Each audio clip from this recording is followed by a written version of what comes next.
All right, I'm back again with another video. Thank you for coming to the channel. Like, share, subscribe, share the video. Let's see if I can do this real quick.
All right. Chapter 2, the New World Order, and I will be bringing it up to date. This is on the New Age movement. And I'm going to be paraphrasing a lot of things.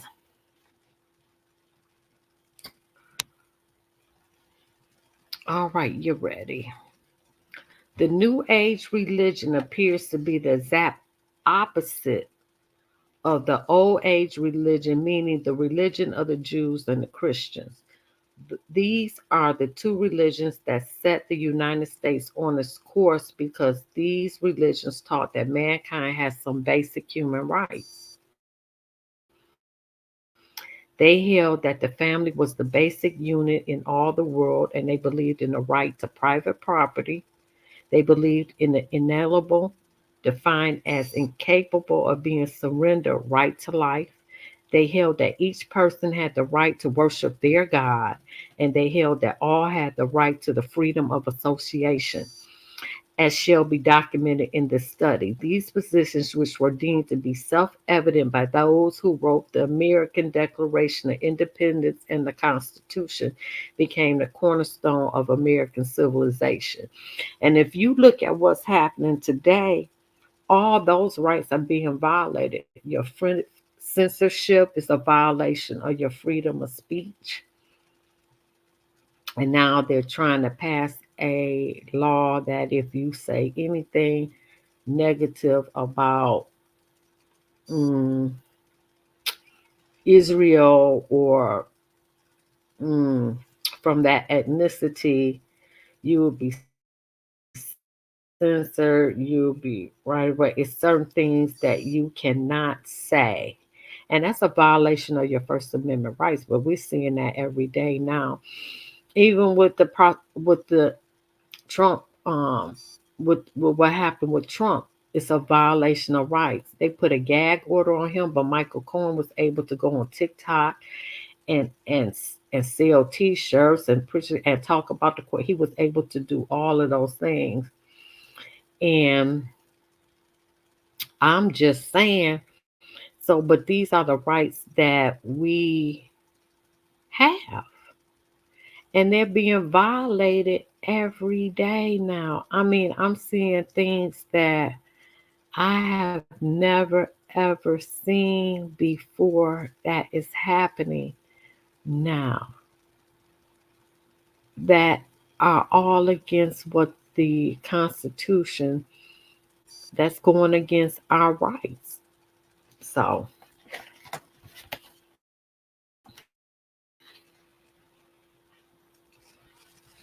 the term self evident means that these human rights were not worthy of debate because they stood on their own, simply because they were true. They couldn't be debated. Yet today, these cornerstones of American life are no longer self evident. They are being publicly discussed, People and organizations are now debating whether an individual has the basic rights to life, liberty, and property. Friedrich Nietzsche, a German philosopher and one of the teachers of the many world's leading communist revolutionaries, he wrote, I condemn Christianity. I raise against the Christian church the most terrible of all accusations that any accuser uttered. It is to me the highest conceivable corruption. Texie Mars, an author who has written in opposition to the New Age, said, the New Age believer is told you could be a God in the next instant if only those horrible Christians weren't around with their poisonous attitudes. Well, there is a scripture that say ye are gods as well. We are gods with a small g, not the big G. That thought was illustrated by New Ager David Spangler, who wrote in his book Reflections on Christ. We can take all the scripture and all the teachings and all the tablets and all the laws and all the marshmallows and have a jolly good bonfire and marshmallow roast because that is all that they are worth.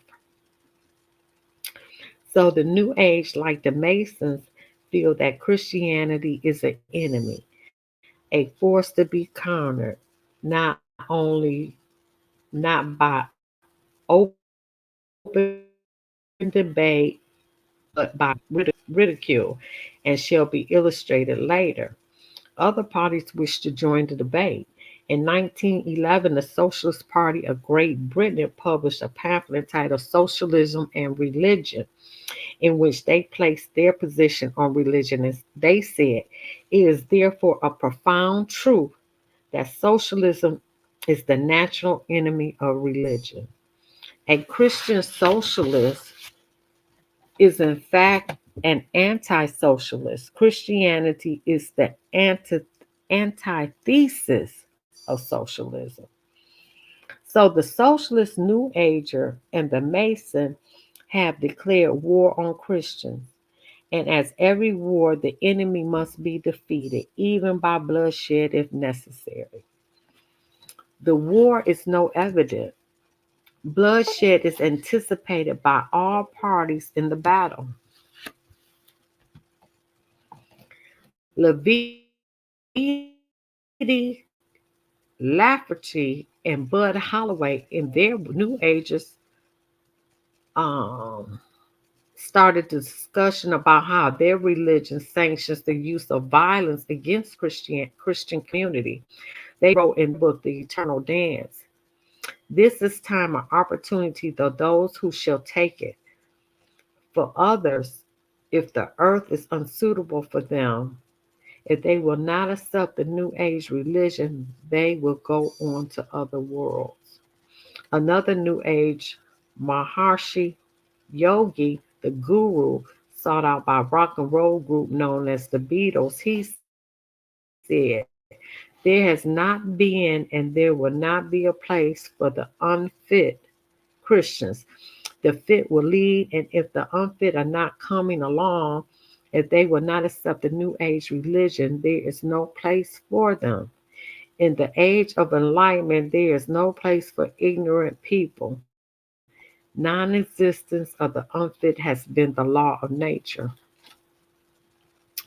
Another example, a New Age thinking on this vital issue came from the pamphlet available in the bookstore selling New Age material. It is published by something called the Guardian Action Publications of New Mexico, and it was entitled Cosmic Countdown. It alleged that it had received these thoughts from something called higher intelligence, and it directed its attention to the hunger disease problem in the third world. The pamphlet stating, the world should be forewarned to be on the lookout for diseases which have been suppressed for years, suddenly rearing their ugly heads and decimating populations already on the verge of starvation in the third world nations. Although these people will eventually be replaced by the new root race about to make its appearance in the newly cleansed world. Nevertheless, for the moment, this is a tragedy. This has been happening.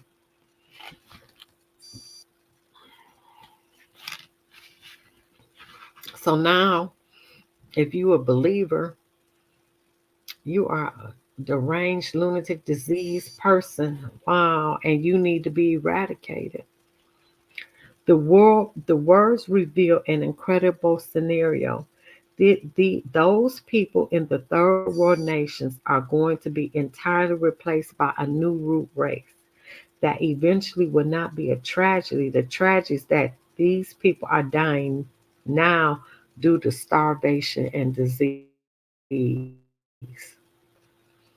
The concept that a new race of people will inhabit the world in the New Age millennium has been expressed by other believers in the religion. Ruth Montgomery said, those who survive the shift will be different type of people from those in the physical form today, free from strife and hatred, longing to be of service to the whole of mankind.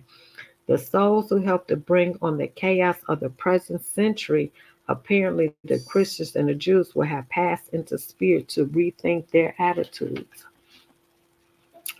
To show that New Agers are talking about the physical death of the enemy, one must only search the writings of other New Agers. Another believer to write on this subject of destruction, who will not accept the new religion, was Ruth Montgomery. She has been quoted as saying in the transcribed interview carried out by a magazine called Magical Blend, millions will survive and millions won't. Those who won't will go into the spirit state because there's truly no death. Estimates of the number to perish have been made by some New Agers.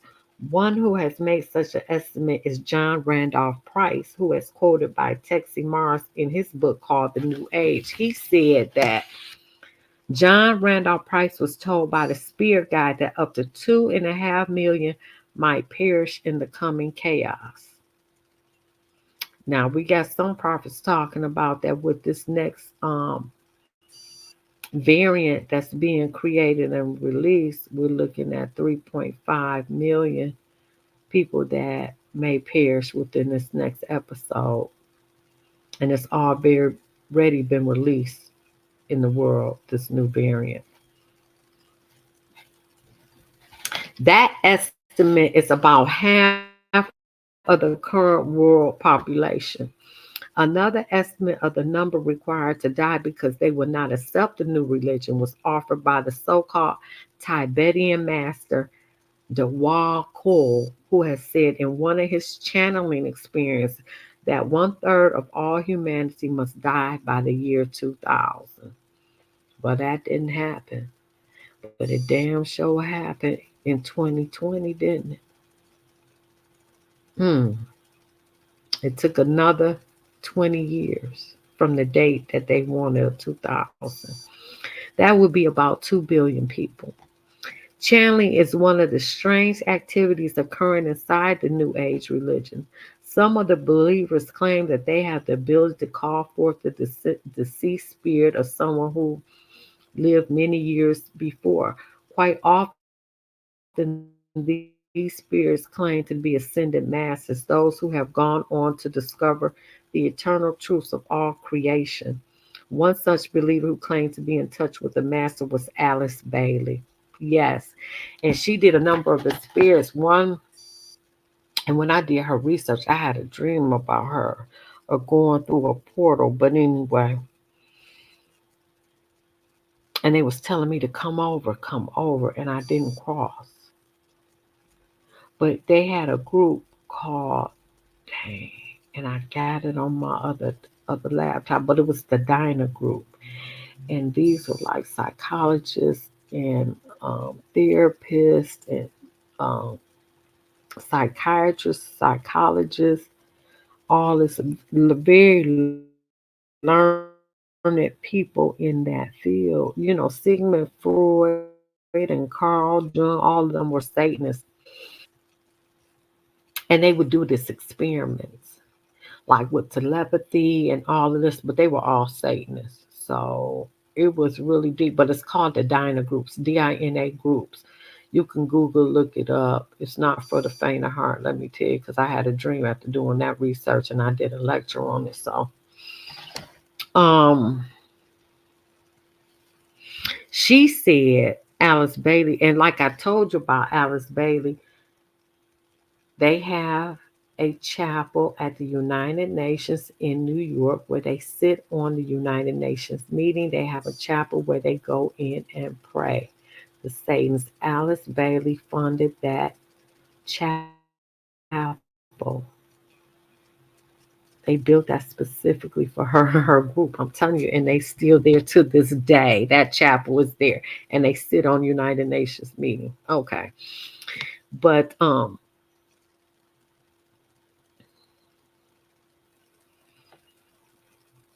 right. Alice Bailey's spirit called her spirit guide Jawal Khan, and she claimed he spoke to her saying, "Death is not a disaster to be feared. The work of the disaster for the destroyer is not really cruel or undesirable. Therefore, there is much destruction permitted by the custodians of the plan, and much evil turned into good." Just what the plan constituted was told to the world by Benjamin Crane, another New Age leader.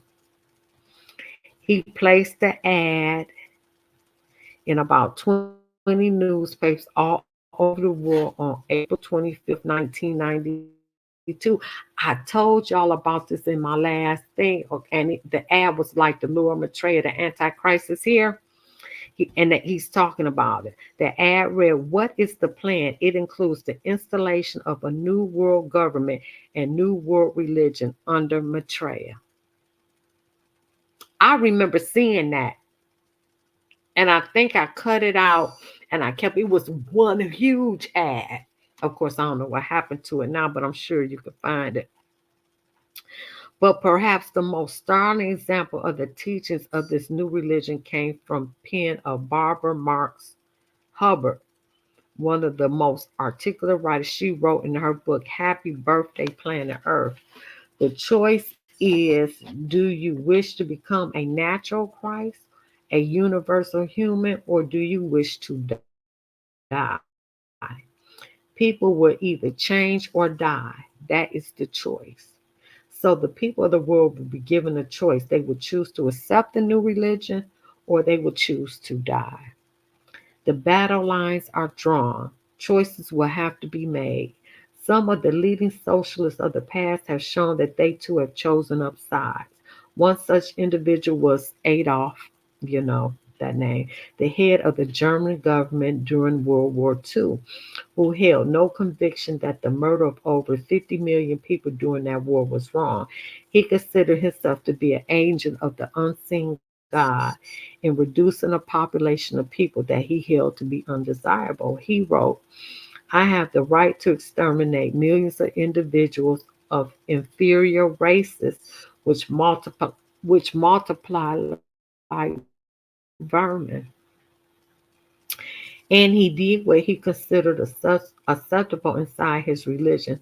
Those who did not believe in his new religion had no choice and they perished. Another leading spokesman for the socialist position was George Bernard Shaw, a well known writer. In his book, The Intelligent Woman's Guide to Socialism, he stated, "I also made it quite clear that socialism means equality of income or nothing, and under socialism, you will not be allowed to be poor. You will be forcibly fed, clothed, lodged, taught, and employed, whether you like it or not. If if it were discovered that you had not the character and industry enough to be worth all this trouble, you might be executed in a kindly manner. But whilst you were permitted to live, you would have to live well." The Masonic writer Albert Albert Pike, in his book Morals and Dogma, said, "It is not true to say that one man, however little, must not be sacrificed to another, however great to a majority or to all men. That is not only a fallacy, but a most dangerous one. Often one man and many men must be sacrificed in the ordinary sense of the term to the interests of the many. The interest and even the life of one man must not only be sacrificed to the interest and welfare of his country. The religious view is that the sacrifice of one life for the interest of many is murder, and those who believe that the God of the Bible are told not to commit this act.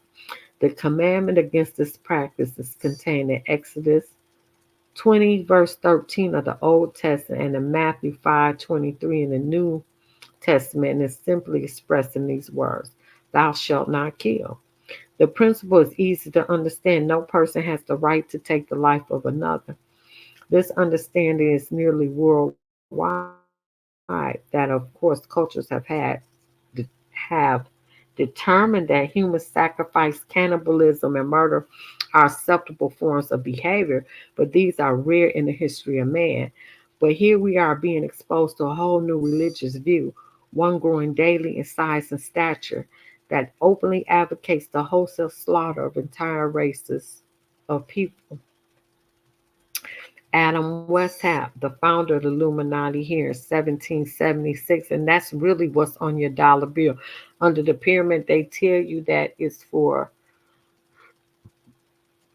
the creation of the Constitution, the year independence. No, it was when Adam Weishaupt formed the Illuminati here in 1776, May 1st, as a matter of fact. But he wrote, "Behold our secret.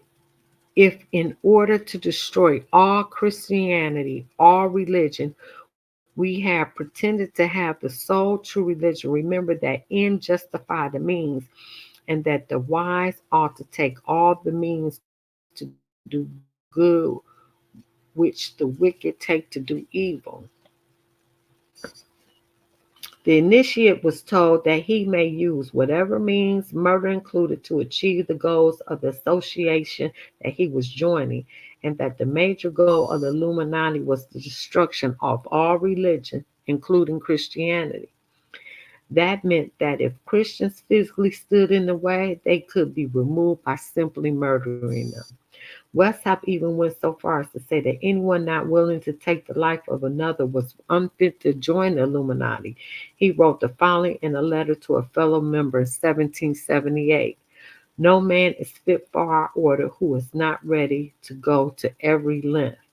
Westhoff wrote again, saying, "This can be done in no other way but by secret associations, which will by degrees and in silence possess themselves of the government of the states, and make use of those means for this purpose which the wicked use for attaining base ends." Westhout was aware of the enormous power of government, and he desired its power for his members. He committed his organization to its infiltration. Then he committed it to unspeakable purposes, anything that will further the goal of the Illuminati. He even went on to grant permission to his members to distort the truth, as we see in the Democratic Party now. I'm sorry, by lying if it will further their goals. He wrote, "There must not be a single purpose ever come in sight that may betray our aims against religion and the state." And he was a Jesuit priest. Now that's so ironic. One must speak sometimes one way and sometimes another, but so as never to contradict ourselves, and so that with respect to our true way of thinking we may be impenetrable.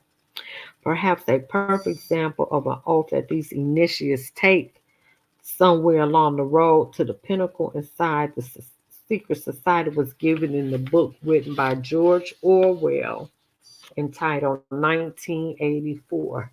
That is a great book. And when I tell you everything that book I've read, oh shoot, I read that book over 40 years. Shoot. probably over 40 years ago. Everything in that book then came to pass. 1984. Mr. Orwell was an initiate into a secret society called the Brotherhood. In his story, asked those questions: Are you prepared to give your life? Are you prepared to commit murder? Are you prepared to commit acts of sabotage which may cause the death of hundreds of innocent people? Are you prepared to betray your country to foreign powers? Look at what's happening now. Don't it make sense? Don't it? Don't it make sense now? You see it. Because they did this. They doing it now. Are you prepared to betray your country to foreign powers? Are you prepared to cheat, to force, to blackmail, to corrupt the minds of children, to distribute habit forming drugs, to encourage prostitution, to disseminate venereal diseases? You heard me. To do anything which is likely to cause demoralization and weaken the power of the people? Are you prepared to commit suicide if and when we order you to do so? I'm going to let that sink in. These are the tenets of the powers that be, the cabal, the deep state, which Trump just said on that interview with Jake, the boxer. He told him that it's real. The cabal, the elite, the globalists. And look at what they just did to Alex Jones. Alex Jones got a legal day all his assets to pay the Sandy Hook victims 1.5 billion. Alex Jones been around for years. I was watching him when he was just on doing InfoWars, and he was just a small little channel. He grew to 25 million followers, and now he has to liquidate everything. And that was the time he's supposed to take stuff out of his name. But anyway, this is an example of the philosophy that the ends justify the means. The initiate should do as he was required so long as the act benefited the brotherhood. There is no morality under such an oath. So, murder of the unfit, those unwilling to adopt the new religion, will be acceptable.